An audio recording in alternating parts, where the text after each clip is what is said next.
자, 이제 우리는 이번 주부터 우리가 성령의 인도를 따라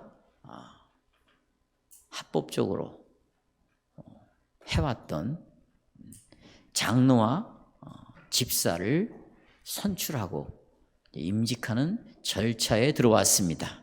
특별히 이 10월 한 달 동안 내내 우리는 장로와 집사를 세우는 이 선거를 진행할 것입니다. 그러니까 선거의 기간이 한 달 동안입니다. 한 달 동안 진행을 해올 것입니다. 특별히 오늘 우리가 봉독한 설교 본문은 바로 이 직분자와 교회가 어떤 관계가 있는가, 이것을 우리에게 잘 말씀해 주고 있는 말씀입니다. 먼저 사도 바울은 에베소 교회를 향하여서 자라가라, 따라서 한번 해볼까요? 자라가라. 예, 이렇게 말합니다. 참 우리가 어렸을 때부터, 아니 어떻게 보면 이제 나이가 조금씩 들어갈수록 부모님들이 우리에게 많이 하는 말이 있습니다. 너 언제 철들래? 이런 말이죠. 너 언제 좀 사람 될래? 나이값 좀 해라. 이런 얘기 안 들어본 사람이 없죠. 그러나 이 말들은 썩 좋은 표현은 아닙니다. 다시 말하면 하나님의 뜻에 맞는 그런 표현은 아니에요. 이걸 성경에서는 이제 어떻게 말하는가? 자라가라, 자라가라. 좀 자라가라. 성숙해져라. 제발 어린아이처럼 애기처럼 그러지 말고 나이 든 값을 좀 해라. 이런 표현은 아니지만 그런 의미를 어느 정도는 담고 있다고 생각을 합니다. 사도 바울은 이 자라가라는 말을 어떤 의미에서 했냐면 정말 3년 동안 목회했던 에베소 교회를, 그 성도들 하나하나를 진심으로 사랑하는 마음을 가지고 그 사랑에서 우러나는 마음으로 여러분 자라가십시오 라고 말을 했습니다. 근데 어떻게 자라가는가? 13절에 보시면 13절에 보십시오. 같이 한번 읽어보겠습니다. 어떻게 자라가느냐? 시작. 우리가 다 하나님의 아들을 믿는 것과 아는 일에 하나가 되어 그리스도의 장성한 분량에 충만한 데까지 자라가라. 이렇게 지금 우리에게 말을 해주고 있습니다. 그러니까 우리가 자라가는 것은 그리스도 안에서 자라가는 것이죠. 그리고 그리스도로부터 자양분을 공급받으면서 자라가는 거죠. 우리가 집에서 자라갈 때 집에서 여러분 여러 가지 공급을 받잖아요. 그렇죠? 그런 것처럼 그리스도 안에서 그리스도로부터 오는 이 영양분을 공급받으면서 자라가십시오. 그러면서 자라가면서 피차 하나가 되십시오. 이렇게 우리에게 말해주고 있습니다. 저는 그래서 오늘 설교의 주제를 이렇게 정했습니다. 그리스도의 교회는 그리스도 안에서 하나다. 그리스도 안에서 하나다. 오늘 이걸 잊지 마시고 말씀을 들으면 좋겠습니다. 세 가지를 말씀드리는데, 첫째, 교회의 존재가 무엇이냐? 교회의 존재에 대해서 말씀드리고, 둘째, 존재하는 교회가 어떻게 영양분을 공급받는가? 그리고 셋째, 이 영양분을 공급받음으로 어떻게 교회는 자라게 되는가? 이 세 가지를 여러분에게 말씀드리겠습니다. 첫째, 여러분, 교회의 존재입니다. 여러분과 저는 지금 있죠? 오늘 여기 있습니다. 있어요. 그 말은 다른 말로 말하면 있음이나 있다 라는 말은 존재를 가리킵니다. 하나님도 우리에게 존재를 알려주셨습니다. 인간이 연구하고 공부하고 많은 명상을 해서 깨달음으로 하나님이 있구나, 이렇게 인간의 노력으로 하나님의 존재를 찾아간 게 아니고 확인한 게 아닙니다. 하나님 우리를 찾아와서 나는 여호와라. 여호와 뜻이 뭐예요? 나는 스스로 있느니라. 있다, 있음, 존재하고 있다라는 것입니다. 여러분, 교회도 똑같습니다. 교회도 있는 것입니다. 존재하는 것이에요. 그러니까 교회가 있다는 것은 곧 팩트예요. 사실입니다. 근데 교회가 있는데 어떻게 있느냐? 하나됨으로 있다는 것입니다. 하나가 되었다는 것, 교회는. 한 몸을 이루고 있다는 것입니다. 거룩한 보편적 그리스도의 교회로 전 우주의 교회가 하나로 있으며 각 지역마다 교회, 이렇게 백안교회라고 할 때 이 교회도 하나로 한 몸으로 실제로 존재하고 있어요. 그래서 우리 교회에는 주소가 있는 것이요. 주소가. 실제로 존재하기 때문에 주소가 있는 거예요. 장소가 있습니다. 우리들이 모이는 장소. 그리고 그 장소에 오면 실제로 모여 있는 것이죠. 그리고 그 사람들과 함께 대화를 해보면 한 몸으로 실제로 같은 한 몸으로 존재하고 있는 걸 우리가 확인할 수 있어요. 그래서 사도 바울은 교회는 한 몸으로 존재하는데 그 한 몸을 계속 지키라 라고 말합니다. 이미 교회는 하나로 있는데 그 하나를 계속해서 지켜가야 된다. 이렇게 우리에게 말해주고 있어요. 에베소서 전체를 통해서 주제가 뭐냐면 사도 바울은 이렇게 말합니다. 그리스도께서 교회를 한 몸이 되게 하셨다. 이게 에베소 전체예요. 자, 예수님이 교회를 한 몸으로 만들어 주셨다. 하나됨에 대해서 기록하고 있습니다. 우리 주 예수 그리스도께서는 수많은 장애물이 있었죠. 인종적인 장애물이 있었어요. 민족적인 장애물이 있었습니다. 사회적인 또 경제적인 여러 가지 정치적인 수많은 장애물을 우리 주 예수 그리스도께서는 다 극복하시고 하나로 만들어 놨어요. 가영아, 지금 이스라엘에서 전쟁이 일어났단다. 전쟁. 왜 전쟁이 일어난 줄 아세요? 물론 이들은 근본적으로 예수를 알았더라면 이런 일을 하지 않았을 것이에요. 예수를 모르기 때문에 이런 일이 벌어진 거죠. 그러나 그들의 근본적인 이 전쟁을 치르는 것은 인종적인 차별이에요. 인종적인 장애물 때문입니다. 어떤 인종으로 나누냐? 흑인, 백인 이렇게 나누는 것이 아니에요. 아랍인, 유대인, 이스라엘인 이렇게 나누는 것도 아닙니다. 아브라함의 자손이냐 아니냐 이걸로 인종을 나누는 거예요. 성경적인 차이는 다른 거죠. 아브라함의 후손이냐 자식들이냐 자손들이냐 그들을 이스라엘 백성이라고 부르는 거예요. 그걸 유대인이라고 부르죠. 아니면 이방인이에요. 그런데 이방인들은 여러분이 아시다시피 저주받은 자들이에요. 진노를 받아야 될 자들이에요. 그러니까 하나님의 백성들이 이들을 향하여 구약시대처럼 어떤 공격을 하고 어떤 정말 전쟁을 치러도 그건 죄라고 생각을 안 하는 거죠. 근데 하도 당하니까 팔레스타인인들이 유대인을 향해 지금 급습을 해버린 거죠. 장벽이에요, 여러분.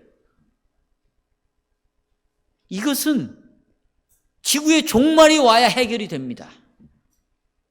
남북 간에도 마찬가지인 거예요, 여러분. 종말이 와야 해결이 되는 문제예요.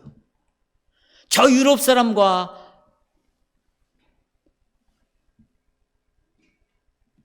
아시아 사람들과의 하나됨도 마찬가지예요.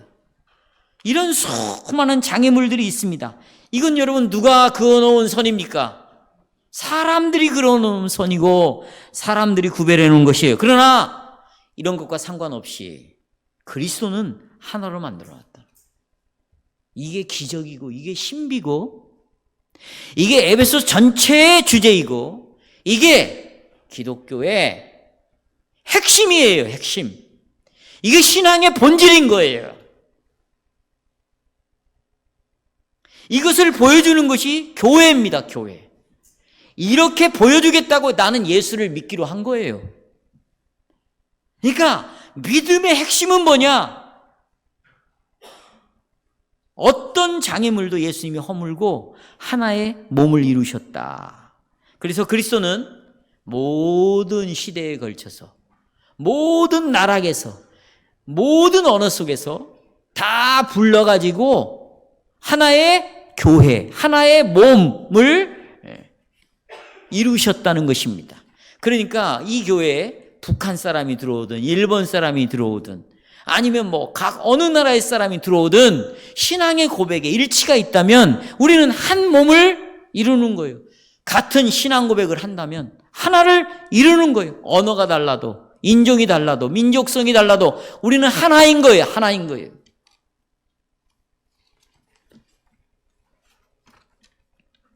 그래서 이렇게 에베소 1장부터 3장까지 어떻게 유대인과 이방인이 한 몸을 이루게 되었는가, 그것도 그리스도 예수 안에서, 이걸 말하고 난 다음에 이제 보세요. 보통은 우리가 1, 2, 3장은 교리를 말하고 또 4, 5, 6장은 우리의 그 믿는 자들이 어떻게 살아야 할 것인가 이렇게 나누는데 이게 틀린 말은 아니에요. 하지만 저는 그렇게 보고 싶지 않아요. 저는 어떻게 보고 싶은가? 1, 2, 3장이 어떻게 이방인과 유대인에 대해서 하나가 됐는가, 한 몸을 이루었는가, 하나의 보편적 교회를 이루게 되었는가, 이것을 설명을 했다면 4, 5, 6장에서는 이 하나됨을 더욱더 폭넓게 말하고 있다. 그러니까 하나됨의 문제예요. 하나됨을 더 폭넓게 말하고 있다. 어떻게? 에베소 4장, 5장, 6장에서 어떻게 남편과 아내가 하나가 될 수 있는가? 그 다음에 부모와 자녀가 어떻게 하나가 될 수 있는가? 그 다음에 주인과 종이 어떻게 장애물을 뛰어넘어 하나가 될 수 있는가? 특별히 우리가 살펴보고 있는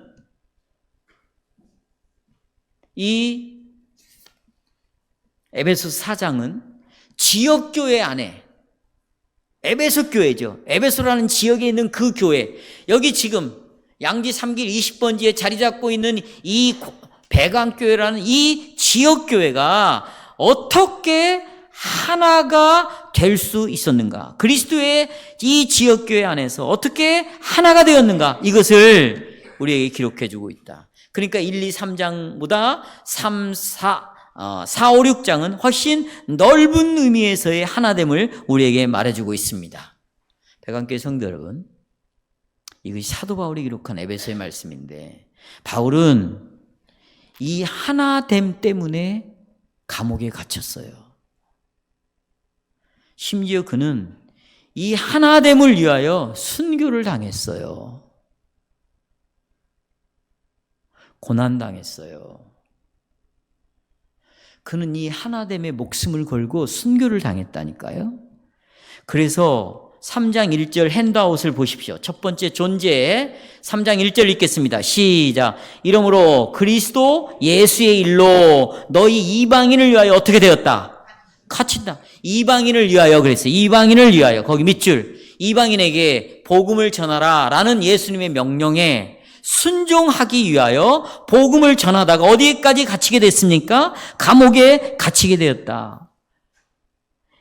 유대인 불신자들이 바울을 미호에서 고소를 하고 감옥에 집어넣었던 이유는 배후에는 하나님이 계시지만 왜 이런 일이 벌어졌는가? 그리스도를 구주로, 구원자로 고백했던 이 이방인들이 구약시대 때 택함받은 이스라엘 백성들과 똑같이 하나님의 약속을 상속을 받았다는 거예요. 기분 나쁜 거죠. 똑같이 하나님의 자녀가 되었다는 거예요. 똑같이 하나님의 나라를, 예수님을 통하여 하나님의 나라를 받을 수 있다는 거죠. 이것은 유대인들이 용납할 수 없는 거예요. 그 복음을 전하는 유대인, 사도 바울을 죽이려고 했고 감옥에 갔다가 고소를 해서 집어넣어버린 거예요. 바울이 이 일로 인하여 결국 감옥에 들어가게 되었습니다. 이것을 4장 1절에서 또 말합니다. 밑에 보십시오. 시작. 그러므로 주 안에서 갇힌 내가 너희를 권하노니 너희가 부르심받은 일에 합당히 가여. 여기 하나됨을 위하여 또 갇힌 이야기를 또 합니다. 지역교회 하나됨을 위해서. 한마디로 배강교회가 한 몸이 되었다. 이것을 계속 전하다가 이 목사가 감옥에 갇힌 것과 똑같은 일이 벌어진 거예요. 여러분들이 우리는 하나의 몸입니다. 이것을 사람들에게 말하다가 마저 죽어버렸어요. 순교를 당했어요. 이것과 다를 바가 없다는 거예요. 우리가 예수를 믿는 이유를 여러 가지 이유를 대요.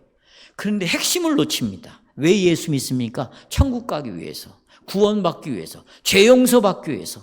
에베소서는 그걸 말하는 것이 아니에요. 예수님이 보십시오. 왜 죽었는가? 왜 피를 흘렸는가?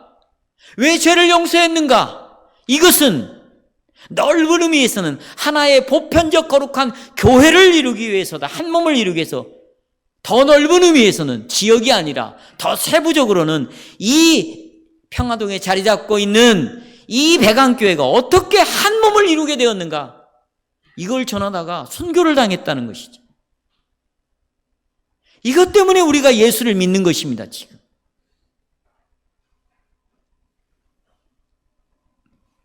바울은 그리스도께서 이루어 놓으신 이 하나됨을 위해서 기꺼이 고난도 당했고 죽고자 했습니다.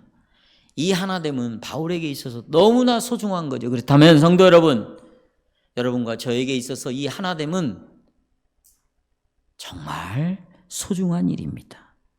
자, 이제 넘어가 보면 4에서 6절에서 바울은 그리스도 회중으로서의 우리의 하나됨은 성부, 성자, 성령, 삼위 하나님과 밀접한 관련이 되어 있는 하나됨이다. 우리가 하나가 되었다는 것은 성부 하나님, 성자 하나님, 성령 하나님과 연결이 되어 있다는 것이 연결. 그래서 보십시오. 4절 핸드아웃 보십시오. 몸이 하나요. 그 다음에 누구도? 성령도 한 분. 5절 주도 한 분이시요. 예수님도 한 분이. 6절 같이요. 시작. 하나님도 한 분이시요. 여기 보시면 성령, 그 다음에 성자, 성부 관련해서 우리가 하나가 되었다. 이렇게 이야기하고 있습니다. 먼저 여기 보시면 4절에 보시면 몸이 하나요. 성령도 한 분이다. 한 몸. 이건 누가 관련되어 있는가? 성령 하나님과 관련이 되어 있다. 성령이 우리를 하나로 묶었어요. 누구를 통해서? 예수 그리스도를 통해서 성령은 우리를 하나로 묶었어요. 그러니까 실제로 하나를 묶게 하는 것은 성령 하나님이 이 땅에 오셔서 우리는 성령 안에서 하나가 되었다. 한 몸이 되었다. 그러니까 나는 성령을 믿는다. 나는 성령에 충만하다. 나는 성령의 인도를 받고 싶다. 그럼 뭘로 드러나는가? 성령이 하나 되게 하신 것을 지킴으로 성령을 인정하는 것이에요. 무슨 방언을 하고 무슨 막 뜨거움을 나타내고 막 가슴이 막 흔들리고 이런 걸로 이 사람이 성령을 믿고 있는 증거를 드러내는 것이 아니라 나는 이 교회 안에서 한 몸을 어떻게 지켜가고 있는가. 이걸 하시는 일이 누구라고요? 성령이시라는 거예요. 그 다음에 보시면 4절 이와 같이 너희가 부르심의 한 소망 안에서 부르심을 받았다. 우리는 한 몸이기 때문에 각자 다른 소망이 아니라 한 소망. 어디에 대한 소망? 우리가 신부지요. 그 마지막에 주님이 오시면 신랑이신 예수님과 혼인잔치에 대한 소망을 갖고 있어요.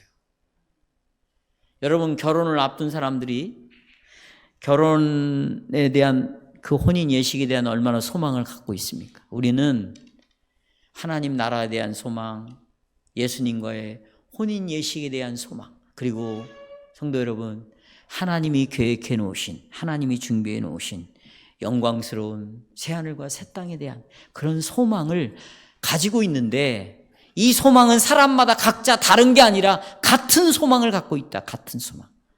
당신이 꿈이 무엇이요? 소망이 무엇이요? 라고 묻으면 같은 한 소망을 이야기할 수밖에 없다. 왜? 우리는 성령 안에서 한 몸이 되었기 때문에. 5절에 보시면 읽겠습니다. 시작. 주도 한 분이시요. 믿음도 하나요. 세례도 하나. 여기 보시면 이제 예수님이 되고 와서 나옵니다. 주도 한 분이다. 주도. 교회이자 회중인 우리는 한 주님이신 예수님을 가지고 있습니다. 한 주님을 소유하고 있습니다. 주라는 말은 주인 주자죠. 큐리오스. 왕이라는 말이에요. 왕. 그러면 한 왕 아래서 우리 모두는 다 통치를 받고 있다. 신앙이 좋은 사람은 예수님의 다스림을 받고 있고, 신앙이 없는 사람은 지 마음대로 살고, 이게 아니고 신앙이 있든 없든 믿음이 강하든 연약하든 모두가 다 우리는 예수님을 주, 큐리오스, 머리, 이분만이 나를 다스릴 수 있는 유일한 분이다. 그래서 우리가 내 몸도 영혼도 나는 내 것이 아니요. 누구의 것이라 그러는 거예요? 우리 주 예수 그리스도의 것이다. 주인이 바로 예수 그리스도다. 이 고백을 우리가 다 가지고 한 주를 갖고 있어요. 또 예수님에 대한 같은 믿음을 가지고 있습니다. 뿐만 아닙니다. 여기 한 세례도 가지고 있어요. 한 세례. 각자 세례를 받았지만 우리의 세례는 몇 세례? 하나의 세례다. 그래서 보세요. 우리는 다 하나님의 자녀다. 라는 약속의 표시예요. 우리는 하나님의 자녀다. 또요, 보세요. 우리가 지금 세례 교육을 이제 다음 주에 광고하고 바로 시작을 할 텐데, 세례를 왜 받습니까? 교회 회원으로 들어오는 것이에요. 그 교회 회원으로 들어오는 표시입니다. 교회 회원으로 들어왔다는 거 들어보세요. 이 조직 안으로 받아들여졌다는 말이 아니에요. 교회는 누구의 몸? 그리스도의 몸이에요. 몸 안으로 들어오는 약속의 표시입니다. 아주 중요한 표시죠. 또 그리스도의 몸 안으로 접붙임을 받았다는 표시입니다. 그래서 우리는 한 세례를 가지고 있고 또 예수 그리스도를 우리의 주로 한 주로 모시고 있고 이 주님을 한 믿음으로 믿고 있는 자들입니다. 6절에 보시면 한 분 하나님에 대해서 말하고 있어요. 6절 시작. 하나님도 한 분이시니 곧 만유의 아버지시라. 만유 위에 계시고 만유를 통해서 일하시고 만유 가운데 계시도다 그랬습니다. 그분은 만물 위에 계십니다. 하나님 아버지는 만물을 통해 계십니다. 만물 안에 계십니다. 그런데 그분이 바로 우리의 아버지이십니다. 그러면 여러분 아버지가 각자 다 달라요? 다릅니까? 육신적인 아버지는 다르지만 이 육신과 영혼을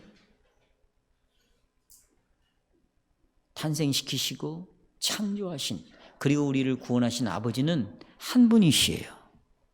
그래서 우리는 같은 자녀들입니다.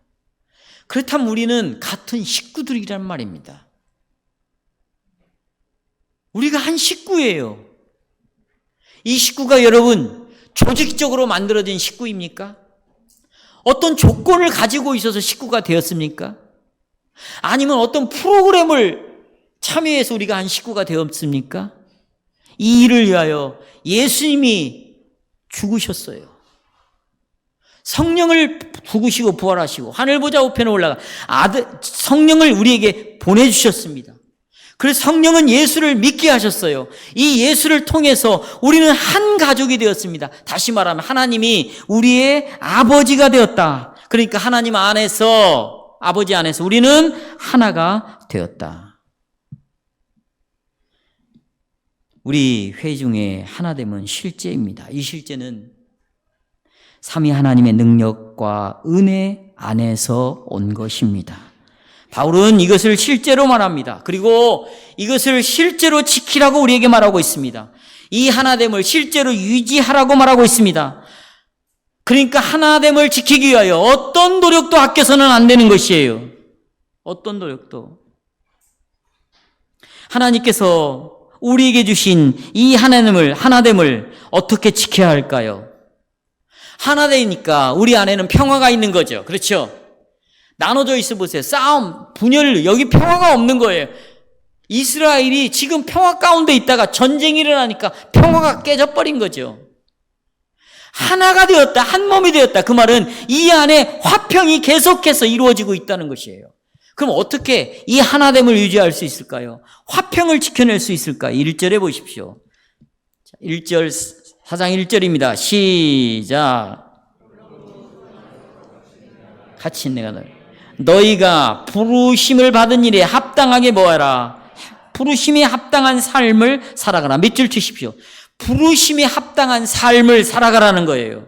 그러면 부르심에 합당한 삶은 어떤 삶인가요? 2절 보십시오. 2절. 자, 시작. 겸손과 온유로 하고 오래 참음으로 사랑 가운데 서로 보하고. 여기 보십시오. 세 가지입니다. 겸손함, 온유함으로, 그 다음에 뭐하라? 인내함으로. 성도 여러분, 반대를 말해볼까요? 겸손의 반대가 뭐예요? 교만함이죠. 온유함의 반대가 뭐예요? 무자비함이에요. 오래 참음의 반대가 뭐예요? 성급함이에요. 이런 것들은요, 보세요.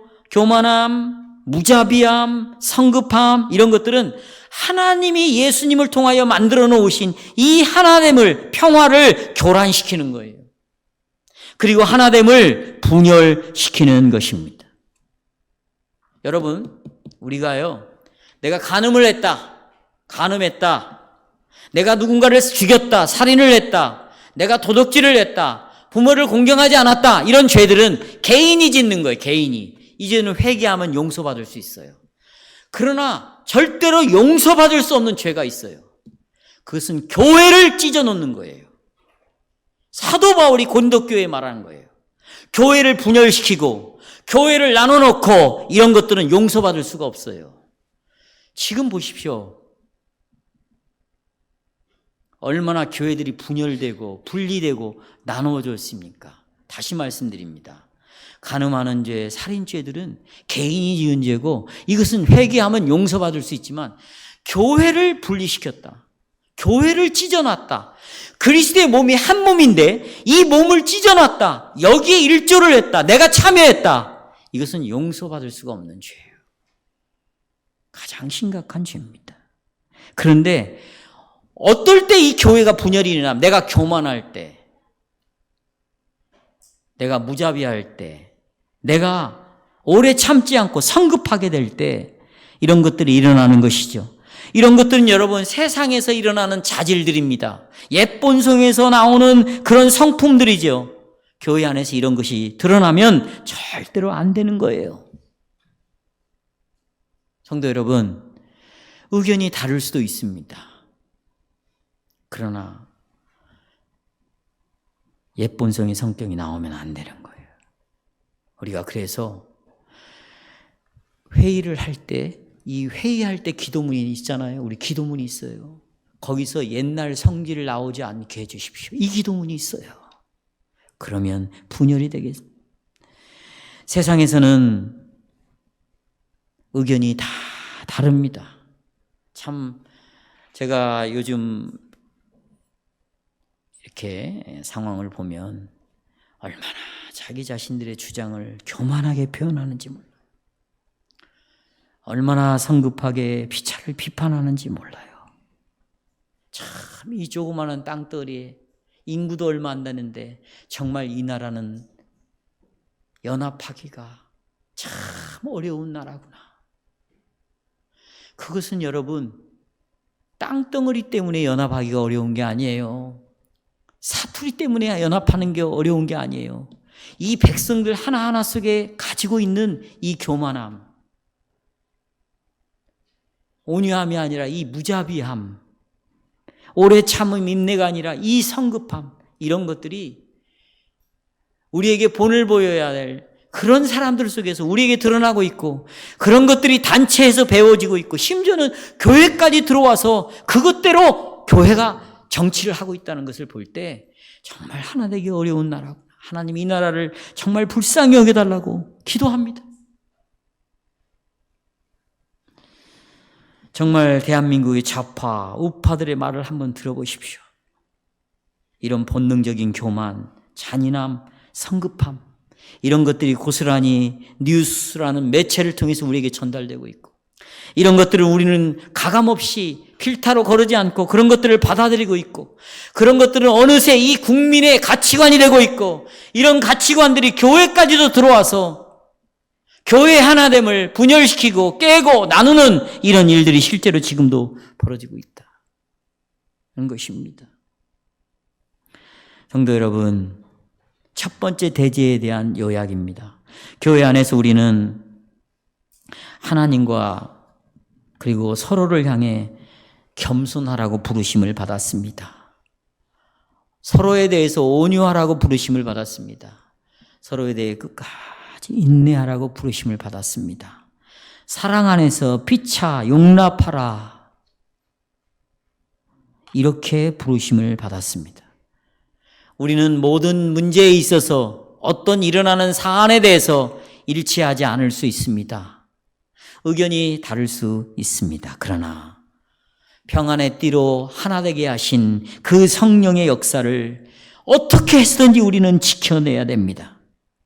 성령께서 가져오신 교회 안에서 하나됨을 방해하는 사람은 결코 용서받지 못할 것입니다. 하나님의 진노에서 벗어나지 못할 것입니다. 교회의 하나됨은 우리 주 예수 그리스도에게서 우리에게 주어졌어요. 두 번째, 자, 그냥 주어지고 끝나는 것이 아닌가? 주어지고 끝난 것인가? 이 하나된 한 몸에 영양분을 주시는데요. 영양분을 주시는데, 두 번째, 하늘로 올라가신 승천하신 우리 주 예수 그리스도께서 당신의 교회에 선물들을 주심으로 교회의 하나됨을 지켜나가신다. 승천하시면서 교회에 뭘 줬다고요? 선물을 줬어요. 자, 그래서 교회 하나됨을 지켜가신다. 7절입니다. 같이 읽겠습니다. 시작. 우리 각 사람에게 그리스도의 선물의 분량대로 뭘 주셨다? 여기 하나님이 선물을 주지 않은 사람이 있다 없다? 없어. 여기 우리 각 사람 한번 따라해. 각 사람 하나하나를 구원시켰어요. 여러분, 덩어리로 구원을 시킨 게 아니에요. 하나하나를 불러서 하나하나를 위하여 예수님이 죽으시고 부활하셨어요. 하나하나에게 성령이 오셨어요. 하나하나에게 선물을 줬다. 이걸 잊어서는 안 돼요. 그래서 마지막 주님이 심판의 날에 반드시 계산할 거예요. 너 내가 준 선물을 어떻게 관리했냐? 그게 달란트 아닙니까? 달란트. 하나님이 선물을 줬어요. 우리는 나는 평생 동안 내가 받은 은사가 뭐지? 선물. 이거 연구하다가 죽어. 그게 중요한 게 아니에요. 나에게 달란트를 주셨다는 게 중요한 거예요. 누가? 하나님이 나에게 줬다는 거예요. 여러분이 가지고 있는 것은 전부 하나님이 주신 선물이에요. 그러니까 얼굴 고치려고 하지 마요. 하나님이 주신 선물이에요. 여러분의 가정, 부모, 최고의 선물이에요. 미워하지 마세요. 그건 죄인 거예요. 하나님을 하나님으로 대접해드리지 않는 거예요. 그것은. 각 사람이 다 선물을 다 받았다. 그런데 이 선물이요? 똑같은 선물이 아니에요. 다 다양한 선물이야. 이 다양한 것 때문에 분리를 가져오는 것이 아니라 이 다양한 것 때문에 오히려 더 하나됨이 강력하게 촉진된다는 거예요. 촉진이 되는 거예요. 하나됨이 더. 우리 각자는 그리스도가 그 은혜로 우리에게 주신 은사를 가지고 회중의 건강과 복리를 위하여 사용한다는 것입니다. 몸의 각 지체들은 하나됨을 더욱더 강화시켜야 될 개인적인 책임을 가지고 있습니다. 그리스도께서 이 하나됨을 강화시키기 위하여 여러분 각자에게 은사를 다 선물로 줬다. 그러면 우리는 예수님이 나에게 주신 그 선물을 가지고 하나됨을 지켜야 되는 거죠. 자, 저를 보세요. 이 손은 자기를 위하여 사용하지 않는 거예요. 이 하나의 지체는, 손은 여러분 여러 개가 손이 아니에요. 손은 내 몸에 하나밖에 없어요. 하나밖에. 이 하나의 손은 다른 지체의 유익을 위해서 사용하는 거예요. 오늘 여러분이 이 손으로 식사를 했습니다. 세수를 했습니다. 이를 닦았습니다. 머리를 감았습니다. 얼굴에 화장을 했습니다. 신발을 신었습니다. 손 없이 옷 입고 온 사람 손 들어보세요. 각 지체 하나하나가 다 손으로 부른 게 아니에요. 발로 부른 게 아니에요. 다 달라요. 그런데 이 지체들은 보세요. 이 몸을 지켜가는 거예요. 한 몸을 유지시켜가는 거예요. 내 지체를 위하여 봉사하는 거예요. 이를 행복하게 해주는 거예요. 여러분이 화장하고 나니까 얼마나 행복해요. 그렇죠?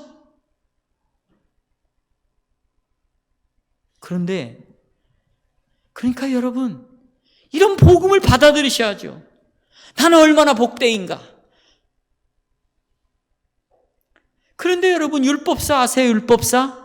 예수님에게 뭐라고 말했어요?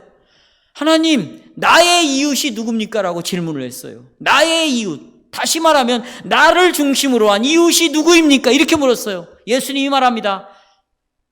너는 그 질문이 틀렸다. 하나님으로부터 온 것이 아니다. 그건 마귀적인 생각이다. 너를 중심으로 이웃을 찾아봐라. 이웃이 있나? 누가 너 같은 사람하고 이웃이 되겠는가? 그렇게 이기적이고 너 중심적이고 그런 너에게, 그런 성격을 가진 너에게 누가 이웃이 되겠는가? 저를 두고 하는 말이에요. 저를 두고. 예수님이 틀렸다는 거예요. 아무도 이웃이 없다는 거예요. 이렇게 말합니다. 강도 만난 자의 이웃이 누구냐? 이것이 이웃을 보는 관점이다. 이 손이 자기를 위해서만 있다면 다른 지체를 위하여 이웃이 될 수가 없어요.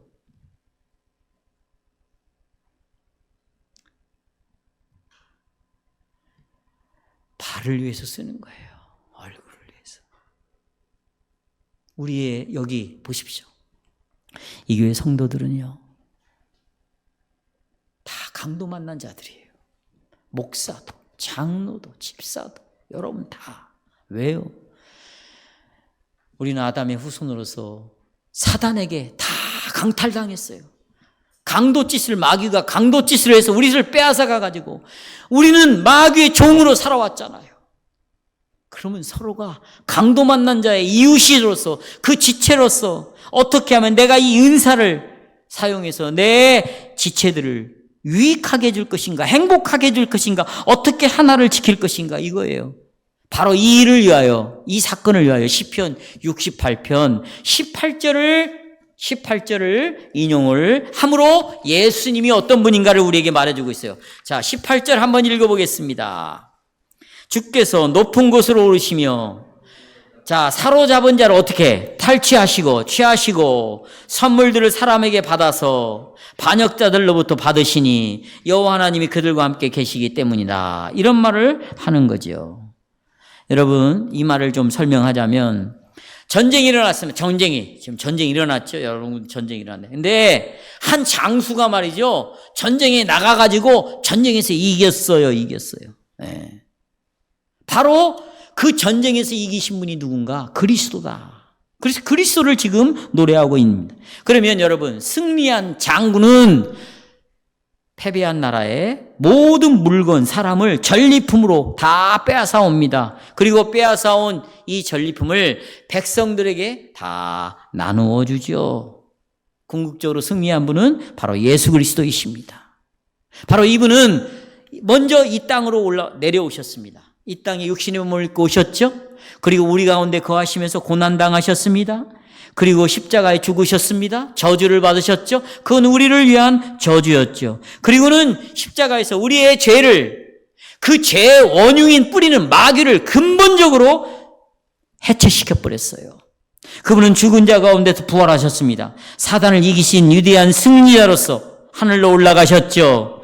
그리고 하늘 보좌의 우편에 앉아 계심으로 온 우주에 당신의 권세와 영광과 위엄을 충만케 하셨습니다. 승리한 왕으로서 당신이 보세요. 당신이 뺏은 전리품들을 교회에 선물로 줬어요. 보십시오. 목사, 장로, 집사, 여러분들은 누가 뺏은 거예요? 마귀의 손에서 누가 뺏어온 겁니까? 예수님이 뺏어온 거예요. 누구의 전리품이에요? 예수의 전리품이에요. 그래서 여러분 하나하나를 예수님께서 다른 사람을 위하여 선물로 주는 거예요. 목사는 근본적으로 예수의 전리품이에요. 장로도, 집사도, 여러분도, 내 엄마, 아버지도, 내 자식들도 다 전리품들이요. 뺏어서 선물로 여러분에게 준 거예요. 근본적으로 이 주인은 예수님이시다, 이 말씀입니다. 바로 그리스도는 당신의 죽음과 부활을 통해서요, 은사를 교회에 선물을 주셨어요. 교회 하나됨을 유지하게 하기 위해서 은사를 주셨습니다. 그분은 이 하나됨을 유지하도록 사용해야 될 이 은사들을 각 지체들에게 주었습니다. 당신의 교회에 영양분을 공급할 목적으로 회중회 안에서 몇 사람을 특별한 섬김을 위하여 선발을 한 거예요. 바울은 그리스도가 이러한 목적을 위하여 뽑으신 사람들, 여기 11절에 보시면 사도들, 선지자들, 복음 전하는 자들, 목사와 교사들이라고 말합니다. 이 사람들을 주었어요. 이게 다 누구의 전리품? 예수님의 전리품이에요. 자, 이제 설명하겠어요. 여러분, 사도가 제일 먼저 나오는데 보십시오. 사도는요, 눈으로, 귀로 직접 예수님을 봐야 되고 예수님의 말씀을 들은 사람만 사도가 될 수 있어요. 그러나 바울은 예수님을 보고 들은 적이 없어요. 그런데 특별한 방식으로 다메섹거스에서 예수님이 나타나셔가지고 직접 음성을 들려주시고 그를 사도로 불러주셨습니다. 하지만 이 사도는 죽잖아요. 그러면 더 이상 이 직분이 반복될 수 없는 직분이죠. 바울은 이 사도들이 교회의 기초를 이루었기 때문에 직분, 이 선물 중에 제일 먼저 사도들에 대하여 먼저 말하는 것입니다. 그 다음에 사도 바울은 사도들 다음에 선지자들을 말하는데 초대교회에 이 선지자들이 있었습니다. 이 선지자들이 하는 일은 뭐냐? 초대교회 성도들을 가르쳤어요. 선지자들을 통해서 하나님이 특별한 신비적인 계시도 하였죠. 그러나 이 사도들은, 선지자들은 사도들과 긴밀하게 협력하면서 일을 했습니다. 사도들이 복음을 먼저 전하면 들은 이 복음을 가지고 선지자들이 또 가르쳐서 이 교회를 하나됨을 건강하게 세워갔죠. 그 다음에 여러분 복음 전도자들입니다. 이들은 선교사적인 의미가 있는데 디모데나 디도 같은 사람으로서 교회를 아주 강건하게 세우는 일에 전력 전심을 다했어요. 마지막으로 선발된 사람들이 누구냐? 전리품 중에 선발을 해서 여러분 교회에 선물로 보낸 게 목사와 교사입니다. 이것은 양면을 가진 한 직분을 맡은 사람이에요. 그러니까 목사 안에는 양등 무리를 돌보는 목양하는 목사가 있는 것이고 또 그 양무리들의 가르치는 교사의 역할을 하는 것입니다. 이렇게 승천하신 그리스도께서는 지금도 여전히 교회를 위해 다양한 은사를 주십니다. 여러분 각자에게 그런 놀라운 자질과 능력과 축복을 주십니다. 각 지체들은 교회를 위하여 이 몸의 유익을 위하여 다 사용해야 돼요. 따라서 그리스도께서 또한 회중에게 선물로서 직분자로 즉 목사와 장로와 집사를 주십니다. 교회의 유익을 위해서 교회 한가운데서 일하게 하십니다. 그리고 그들을 통하여 자양분을 계속해서 공급해 주시는 거예요. 이런 식으로 교회는 평화를 유지할 수 있는 거고 이 직분자들의 일함을 통해 교회의 하나됨이 더욱더 강력하게 형성이 되어 갈 수가 있는 것이죠. 마지막으로 교회의 성장입니다. 그리스도의 몸인 교회가 건강하게 자라기 위해서 목사의 역할이 참으로 중요합니다. 목사는 보십시오. 목사는 여러분들 위에서 있는 사람이 아니에요. 여러분 위에 있는 사람이 아니에요. 목사는 이 몸의 한 지체로서 목사예요. 목사가 가르치는 자이니까 나는 가르치는 자이고 여러분은 가르침을 받는 자다 이런 생각을 가졌어도 안 돼요. 여러분 모두에게 성령이 오셨어요. 요한 사도가 말합니다. 성령이 오시면 누구도 가르칠 필요가 없다. 성령이 직접 가르친다. 마찬가지입니다. 맞습니다. 성령이 여러분을 가르칠 거예요. 그런데 여러분 연약한 자들입니다. 한계가 있어요. 그래서 신학을 보내고 공부를 하게 하고 좋은 선생님 밑에서 올바른 신학을 배워가지고 목사 안수를 받아서 가르치는 일을 여러분이 다 할 수 없으니까 가르치는 일을 하게 하는 거예요. 그러니까 성도의 한 지체로서 목사를 세워서 가르치게 하고 있다는 것이에요. 나는 여러분 위에 있는 자가 아닙니다. 장로도 마찬가지예요. 집사도 마찬가지입니다. 여러분 보십시오. 여러분이 각자가 은사를 다 가지고 있는데 이 은사를 활용을 해서 교회의 한 몸을 이루는데 힘쓰지 않고 아무것도 안 하고 가만히 있어. 대신에 우리는 목사와 장로, 집사 세우자. 그리고 이 사람들이 열심히 자기가 받은 은사로 일을 하게 해가지고 우리를 돌보도록 하자. 그래서 직분자를 세우는 겁니까? 나는 멀고 놀고 먹고 직분자들은 우리 대신에 일해라. 교회를 지켜라. 이래서 이들을 세우는 것이냐고요? 아니에요. 여러분 각자가 은사를 받아 책임을 가지고 교회의 하나됨을, 이 화평을 유지하는 일에 모두가 다 열심을 내고 그 선물을 활용함으로 지체들이 유익을 얻고 행복해지는 거예요. 그런데 연약하니까 이 은사를 활용하지 않는 거예요. 그래서 직분자들이 내가 받은 선물로 다른 지체의 유익을 위하여 도와라, 하나됨을 유지해라, 돕도록 직분자들이 움직여지는 것이지, 목사는 여러분의 은사를 대신해서 할 수가 없어요. 장로는, 집사는 여러분을 대신해서 은사를 가지고 그런 역할을 하는 사람이 결코 아니다. 여기 지금 소속되는 청년이 됐든 뭐가 됐든